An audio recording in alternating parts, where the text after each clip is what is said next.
case.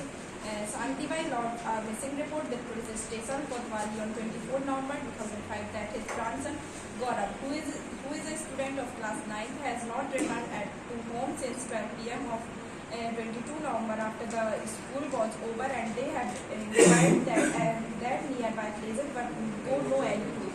The missing report number 105 was registered by Sub-Inspector Umasankar. In his statement during inquiry, Santibai informed that the reasons call from unknown person that has received on 27 November at 4:32 p.m. on their landline number. Number was mentioned. Demand 5 lakh, otherwise Gaurav will be killed. Police station in caller ID and other instrument that the residence of Santibai. Again, a call landline number was received on 29 November 2005 at 12 p.m. which was made using same number. Number was registered in the same unknown person was threatened and saying that even after the lapse of 2 days the money has not been paid. If money is not being paid 24 hours, then he will kill Gaurav. Some Inspector Umasankar registered FIR bearing crime on 1 December 2005 and started the investigation. A statement of Santibai, grandmother was deceased, mother of deceased Devibai, and elder son brother of deceased Pankaj were recorded, in which they have repeated the fact regarding missing of Gaurav. Since 22 December 2005, receiving call from unknown number on their landline, it was revealed during investigation that same number is mentioned was issued by Airtel company in the name of Sangram Singh. The document of Sangram Singh was fake, and number of persons such as called never be found during examination. The mobile number it was found and SIM number was mentioned was being used in the same mobile previous in the incident in 21 December 2005. That SIM was issued by Airtel company in the nature of Salim. Salim was taken into custody on 1 December 2005 at about 7 p.m. and indicated the relevant that he along so with two accused Green and Rose was claimed to kidnap Gaurav on 22 December 2005 at 11:30 p.m. Green and Rose has taken the Gaurav from the school and took him to the factory which was closed for a long time. When his demand for residence was not fulfilled, then the killed Gaurav. At the night of 31st November 2005, co-accused Mubin and Rose cut the body from neck into two parts and threw both parts in jungle separately. He kept a mobile in at his residence after recording the memorandum under section 27 of the Indian Evidence Act. The mobile which was used in committing a crime recorded the house of Salim, which was seized before witness Ram and Mohan. During his speech during search in jungle, both parts of dead body were found, which were sent to district hospital for examination. Dead body was identified by the mother of deceased Devi by identification memo was prepared. Accused Mubin and Rose were taken into custody and their memorandum under Section Evidence Act 27 Bill Kirk also recorded, in which they admitted that they had committed the offence with Salim. The motorcycle was seized from Mubin, says was prepared on the information of accused. A short-aged squad was from the house and prepared. The said squad was sent to FSL for examination. So now the prosecution wants to frame the charges on the basis of crime, that is charge under section 364A and 34 of IPC. 34 act done for several person in furtherance of common intention. Section 120B, punishment for criminal conspiracy, whoever is a party to a criminal conspiracy. Section 302, punishment for murder. Section 364A, kidnapping for ransom, etc. And Section 506, punishment for criminal intimidation. मैं आपके सामने अभियोजन के जो साक्ष्य हैं उनके तथ्यों को रखना चाहूँगा। सबसे पहले पंकज, जो कि वो क्या बोलते हैं कि स्कूल के पास वो जरूरी काम से उसी दिन घटना जिस दिन हुई है 12 बजे के समथिंग निकले वहाँ से, तो उनने मुइन और फिरोज को उस बालक जो गौरव उसको ले जाते हुए देखा। दूसरा साक्ष्य है मृतक की दादी हैं जो शांति बाई, उनने रिपोर्ट की, वो गुमशुदगी की रिपोर्ट दर्ज की, प्रथम सूचना रिपोर्ट दर्ज की। और तीसरा साक्ष्य राम व मोहन है, जिनने मोबाइल के मतलब जब जब्त किया गया तब उनने साइन किया, बस उनके सामने ही मोबाइल की जब्ती हुई। देवी बाई जो कि मृतक की मां है, उनके द्वारा मृतक के शव की पहचान की गई, उनके सामने ही पंचनामा किया गया।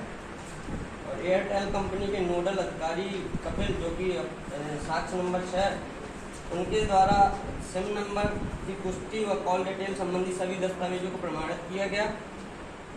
और इसी प्रकार BSNL के नोडल अधिकारी जो कि सुनील हैं, उनने भी लैंडलाइन नंबर की कॉल डिटेल व उसके संबंध में सभी दस्तावेज प्रमाणित किए। और साक्ष्य नंबर 8 जो कि नारायण हैं, उनके शोरूम से जो CCTV फुटेज पुलिस ने बरामद की, उनके जब्ती का पंचनामा उनके समक्ष किया गया। और डॉक्टर उमेश त्रिवेदी जो कि उनने पोस्टमार्टम किया शव का, उनके द्वारा पोस्टमार्टम रिपोर्ट प्रमाणित की गई।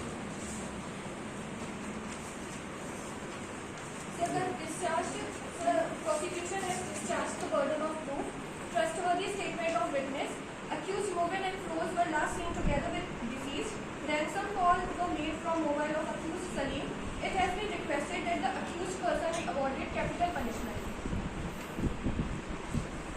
मैं निवेदन हुई बचाव पक्ष से बचाव पेश करना चाहती हूँ। न्यायालय से अनुरोध है जैसे कि अभियुक्त पक्ष के द्वारा अभियुक्त पर आरोप लगाए गए हैं वो सभी बेबुनियाद हैं।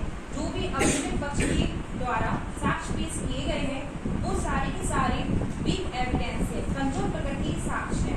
अभियुक्त पक्ष के द्वारा जो भी साक्ष्य दिए गए वो सारे डाउटफुल है, संदिग्ध है। इस आधार पर हम किसी भी व्यक्ति को दोषी सिद्ध नहीं कर सकते हैं।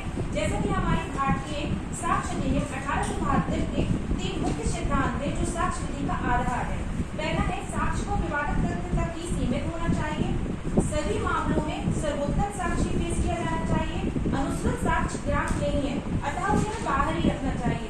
जैसा कि अभियुक्त पक्ष के द्वारा जितने भी एविडेंसेस दिए गए हैं वो सर्वोत्तम साक्ष्य नहीं है। अभियुक्त पक्ष के द्वारा जो एविडेंस दिए गए हैं वो कमजोर प्रकृति के, किसी अदर एविडेंस से उसकी संपुष्टि नहीं की गई है। जैसे कि अभियुक्त साक्षी एक पंकज जिन्होंने बताया कि दिनांक 22/11/2005 को स्कूल के पास कोई जरूरी काम था। दोपहर लगभग 12 बजे वापस आते समय उसने गौरव के स्कूल के बाहर देखा कि आरोपी मुबीन व फिरोज मोटरसाइकिल पर गौरव को बीच में बैठाकर ले जा रहे थे। पिट्ठी परीक्षण में इसको गलत बताया है कि अब उसने आरोपी मुबीन व फिरोज को घटना की देख मोटरसाइकिल पर गौरव को ले जाते हुए देखने के बाद पुलिस को फिडर्स टीम पर का कथन देते समय नहीं बताई थी और न्यायालय को प्रथम बार बता रहा है। और पंकज अभियुक्त साक्षी एक ने मृतक गौरव का चचेरा भाई है इस बात को भी स्पष्ट नहीं किया था। राम अभियुक्त साक्षी 3 व मोहन अभियुक्त साक्षी 4 ने अभियुक्त कथा का समर्थन नहीं किया है। Presumptions of innocence Satyendra Kumar Antil versus central bureau of investigations and another 11 July 2022 para 13 and 14 Supreme Court held that innocence of a person accused of an offence is presumed through a legal fiction, placing the onus on the prosecution to prove the guilt before the court. Para 14 presumptions of innocence has been acknowledged throughout the world. Article 14 subclause 2 of the International on Civil and Political Rights 1966 and Article 11 of the Universal Declaration of Human Rights acknowledge the presumption of innocence as a cardinal principle of law until the individual is proved guilty. Narayan अभियोजन साक्षी 8 ने बताया है कि police ने उसके showroom पर आकर घटना दिनांक 22/11/2005 को CCTV फुटेज देखी और पुलिस फोटोज को कॉपी करके पेन ड्राइव में ले गई थी। प्रति परीक्षण में इस बात को सही बताया कि फुटेज जो CCTV से निकाली गई थी उसमें स्पष्ट नहीं था और किसी व्यक्ति को स्पष्ट रूप से पहचान पाना संभव नहीं था। जैसा कि डॉक्टर उमेश द्विवेदी की रिपोर्ट में डॉक्टर उमेश द्विवेदी की अभियोजन साक्षी 9, इन्होंने बताया कि शव का परीक्षण से पता चलता है कि मृत्यु लगभग 4 से 5 दिन पहले होना दर्शित होता है। यह साक्षी अपने प्रति परीक्षण में स्थिर रहा है। जहां तक मैंने सुना है कि अभियोजन के साक्षियों द्वारा यह बताया गया है कि गौरव दिनांक 30/11/2005 रात तक जीवित था और उसके शव मिलने के बाद 1/12/2005 को शव का परीक्षण किया गया, जिससे स्पष्ट होता है कि गौरव की मृत्यु 26/11/2005 को हो चुकी थी। अभियोजन साक्षी 9 की कथन का इंडियन एविडेंस एक्ट की धारा 45 रिलेवेंट है। सर, जैसा कि इन्होंने बताया था, तो सर जैसा कि इन्होंने बताया है कि पोस्टमार्टम की डेट बताई गई है, तो सर ऐसा कहीं भी नहीं लिखा गया है कि पोस्टमार्टम कब हुआ है। लाश मिली है 1 तारीख को, लेकिन पोस्टमार्टम का कोई भी डेट नहीं बताया गया है और ना ही लॉ में ऐसा कुछ स्पेसिफाइड है कि कितनी देर में पोस्टमार्टम कर सकते हैं। और अगर हम देखें तो सर लाश मिलने के बाद भी काफी लंबी प्रोसेस हुई है, क्योंकि पहले आइडेंटिफिकेशन हुआ है, उसके बाद FIR हुई है। तो ऐसा जरूरी नहीं है कि लाश मिली और तुरंत पोस्टमार्टम हो गया। पोस्टमार्टम के लिए कोई टाइम लिमिट नहीं है, वो कभी भी किया जा सकता है। और सर दूसरा इन लोगों ने कहा है प्रिजम्पशन ऑफ इनोसेंस। तो सर ये एक केस है जिसमें examination and chief inspector of mines and ANR versus Rajiv, जिसमें से क्लियरली कहा गया है rule of purposive interpretation has been preferred over literal interpretation. जैसे कि अभियोजन पक्ष के द्वारा कहा गया है कि पोस्टमार्टम की कोई भी वहाँ पे नहीं लिखा है कि नहीं हुए। आपने ठीक से देखा नहीं है, 1 तारीख को सब परीक्षण किया गया है। फिर उसमें बताया गया है कि जो डॉक्टर उमेश त्रिवेदी है, उन्होंने बताया है कि जो परीक्षण किया गया है उसमें बताया है कि 4-5 दिन पहले मृत्यु हुई थी। और जैसा कि उसमें बताया गया है कि 30 तारीख को मुबीन और फिरोज ने उसको गौरव को मारा है, लेकिन ये यहाँ पर कहीं पर भी नहीं है। 4-5 दिन पहले ही मृत्यु हो चुकी थी, 26 तारीख को समथिंग।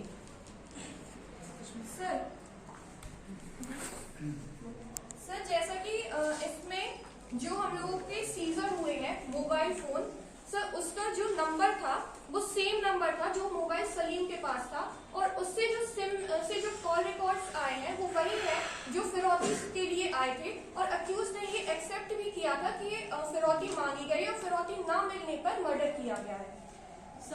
अभियुक्त सलीम ने CRPC 1973 की धारा 313 के कथन में जो मोबाइल नंबर व सिम के बारे में कुछ न कहना बताया है और FIR दर्ज कराने में लगभग ये जो 8 दिन का आयुक्त विलंब हुआ है, इसको भी हम नकार नहीं सकते हैं। और संपूर्ण कार्यवाही में एक ही पुलिस अधिकारी के द्वारा सारी इन्वेस्टिगेशन की गई है और उसके साक्ष्य की कोई भी किसी के द्वारा भी पुष्टि नहीं कराई गई है।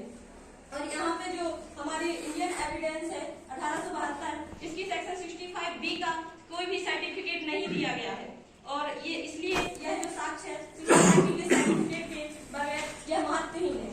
और यहाँ पे जो आर्टिकल A2 पर किसी भी प्रकार का रक्त तथा अंगुली छाप नहीं पाए गए हैं तलवार पर, तो इसको भी हम नहीं मान सकते हैं कि उसी से मृतक गौरव का धड़ या शरीर अलग किया गया है या काट दिया गया है। और यहाँ पर जो मोटरसाइकिल जो है तो ली गई है या जब्त की गई है, तो मोटरसाइकिल की भी कोई भी और किसी भी प्रकार से पहचान नहीं कराई गई है कि वही थी या नहीं थी। और यहाँ पे जो हमारे जो CCTV फोटोज आए थे, तो CCTV फोटोज में कहीं पर भी ये क्लियर नहीं था या संभव नहीं था पहचान पाना कि वो लोग कौन थे। और यहाँ पे किसी भी प्रकार से स्पष्ट नहीं है कि वो लोग मुबीन और फिरोज या फिर गौरव ही थे। और यहाँ पे जो पंकज अभियोजन साक्ष्य एक था, उसने बताया था कि गौरव और उन दोनों को अभियुक्त को उसने देखा था मोटरसाइकिल पर ले जाते हुए, तो फिर उसने FIR क्यों नहीं कराई और घर पर जाकर तुरंत ही क्यों नहीं बताया? ये 8 दिन का विलंब कैसे हो गया है? सर सबसे पहले जो 8 दिन के विलंब की बात हो रही है, तो सर FIR की जो डेफिनेशन है उसमें क्लियरली 2 चीजें बहुत इंपॉर्टेंट होती हैं। पहला कि कॉग्निजेबल ऑफेंस होना चाहिए और दूसरी चीज ये होती है कि अगर रीजनेबल डिले है तो वो डिले माननीय नहीं होती।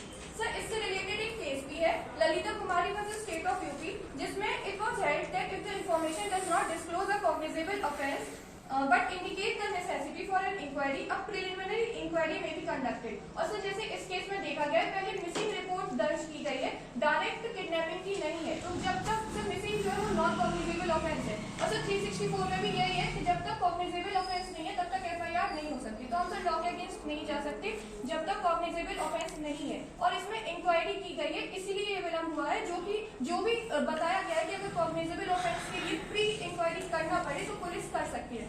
तो फिर इन लोगों ने कहा है कि सिंगल ऑफिसर ने क्यों पूरी पड़ताल की है, तो सर उसके लिए भी कोई ऐसा प्रोविजन नहीं है कि एक ऑफिसर नहीं कर सकता है। अगर आपको ऐसा कोई केस लगता है जिसमें एक ऑफिसर ने की हो और वो प्रोसिक्यूशन के अगेंस्ट में हो तो आप बता सकते हैं, वरना ऐसा कोई प्रोविजन नहीं है। इनफैक्ट यहाँ पे ये भी है कि 157 of CrPC provide power of investigation to police officer, उसके पास इन्वेस्टिगेशन की पूरी पावर है। सर फिर इन लोगों ने जो सीसीटीवी फुटेज के बारे में कहा है कि सर्टिफिकेट नहीं दिया गया है, तो सर उसके लिए भी एक केस है। In case Safi Mohammed versus State of HP, it was held that a party who is not in possession of device from which electronic document is produced cannot be required to produce the certificate under section 65B subclause 4 of the Evidence Act। और इस case में जो camera था वो party के possession में नहीं था, वो शोरूम के बाहर कैमरा था।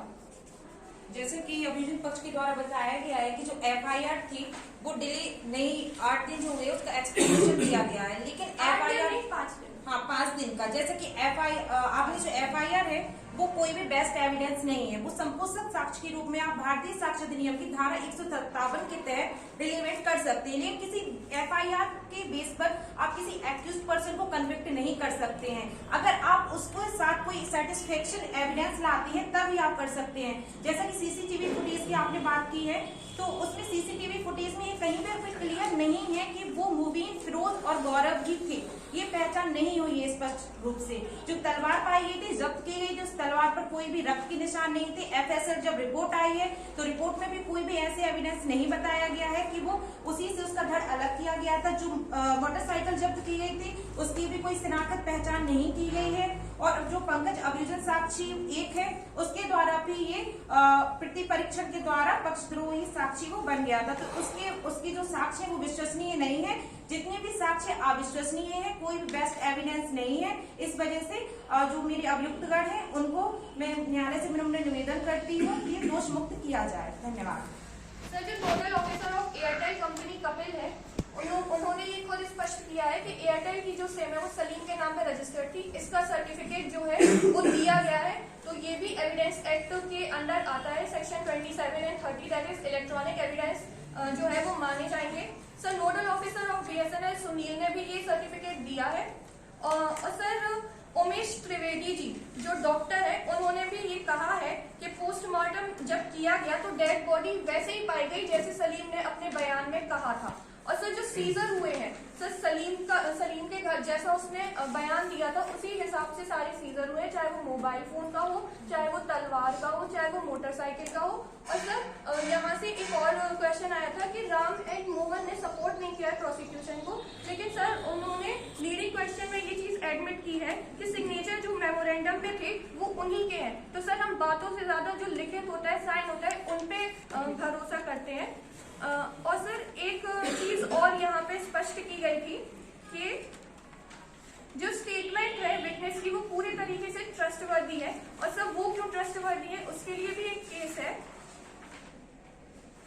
Sir Jarnail Singh versus state of Punjab, उसमें ये बताया गया है कि जो जनरल प्रिजम्पशन रहता है related witness would not falsely testify against an innocent as they would prefer to see the real culprit getting punished as held in general Singh versus state. फिर सर जो दूसरी चीज है ये भी प्रूफ की गई है कि जितने भी विटनेस है वो कोजेंट एंड रिलायबल है और अक्यूज मोबिन एंड फिरोज को last seen together with deceased हो। सभी साक्षी मृतक के रिश्तेदार हैं, इसलिए उन पर विश्वास नहीं किया जा सकता है। और इनके जो मृतक के रिश्तेदार हैं इनने जितने भी साक्ष्य दिए हैं इनकी किसी भी प्रकार से कोई संपुष्टि नहीं की गई है, इसलिए यह हितबद्ध साक्ष्य है तो इनके साक्ष्य पर भरोसा नहीं किया जा सकता है। सर जैसा कि अभी ये जो जनरल सिंह वाला केस था वो इसी से रिलेटेड था कि यहाँ पे ऐसा कोई प्रोविजन नहीं है कि रिलेटेड विटनेस जो है वो ट्रस्टवर्दी नहीं है, बल्कि इसमें तो ये कहा गया है कि वो ज्यादा ट्रस्टवर्दी होते हैं। दूसरी चीज हमारे पास जो ठोस एविडेंस है वो है nodal officer of Airtel company और बीएसएनएल कंपनी। अगर डिफेंस के पास उसके लिए कुछ जस्टिफिकेशन है तो सर प्रोसिक्यूशन आगे को क्लैरिटी देगा, वरना हम सेम फैक्ट बार बार नहीं बोलेंगे, क्योंकि मोबाइल भी मिला है और सिम भी सलीम के नाम पे थी और इसके सर्टिफिकेट भी दिए गए हैं। तो सर ये एक काफी ठोस एविडेंस है इस डिफेंस के अगेंस्ट। सर सीसीटीवी फुटेज का 65B में कोई भी सर्टिफिकेट नहीं है, तो इसको नहीं मान सकते हम। और ये जो इनकी बात है, जो पंकज है, पंकज ने अगर उनको ले जाते हुए देखा था तो उसने एफआईआर क्यों लिखा है? एफआईआर के अयुक्त विलंब का इन्होंने कोई भी सबूत नहीं दिया है, ना स्पष्टीकरण दिया है। सर स्पष्टीकरण दिया है कि जो प्रोसेस थी, जो इन्वेस्टिगेशन हो रही थी, उसलिए विलंब हुआ है। और सर सीसीटीवी फुटेज अगर ये नहीं माना है, हालांकि इसके लिए भी एक केस है क्योंकि वो पोजीशन में नहीं था तो वो माना जाता है, लेकिन अगर इनको नहीं भी मानना है तो सर उस सिम का क्या जो उसी मोबाइल से पाई गई है, सर जो मोबाइल सलीम के पास था, उसके लिए अगर इनके पास कोई क्लैरिटी है तो सर हम ये फैक्ट पे बात करेंगे, वरना सर प्रोसिक्यूशन बार बार सेम एविडेंस रिपीट नहीं करेगा। सर मोबाइल फोन और सिम के बारे में जैसा कि मैंने पहले ही बताया, 1973 की धारा 313 के कथन में अभियुक्त ने मना किया है कि मैंने ऐसा कुछ नहीं किया, कहा सर है। धारा 313 ये है कि डिफेंस को वो एक मौका दे दिए अपनी तरफ से क्लैरिटी देने का, वो एक उसका राइट है। 313 का एविडेंस से कोई रिलेशन नहीं है। 313 में ये भी बताया गया है कि वो उसमें पनिशमेंट नहीं मिलती है, तो कोई भी अक्यूज अपने खिलाफ नहीं बोलेगा क्योंकि उसमें पनिशमेंट नहीं मिलती है, तो वो सीधी सी बात है, वो मना ही करेगा। कौन बोलेगा हाँ मैंने मर्डर किया है? सर कोई भी साक्ष्य महत्वपूर्ण नहीं है, क्योंकि जो पंकज है, जिसको साक्ष्य में बताया गया है कि इसने जो मोटरसाइकिल से जाते हुए देखा है, उसका कोई भी क्लियर नहीं हुआ है कि ये दोनों मुबीन और फिरोज ही थे, गौरव ही था, इसका भी कोई स्पष्टीकरण नहीं है। और अगर उसने ले जाते हुए देखा है तो फिर क्यों एफआईआर और सर्चिंग में इतना टाइम वेस्ट करके एफआईआर लेट कराई है? और बाकी सर डिफेंस बार बार पंकज वाला केस ही वापस ला रहा है।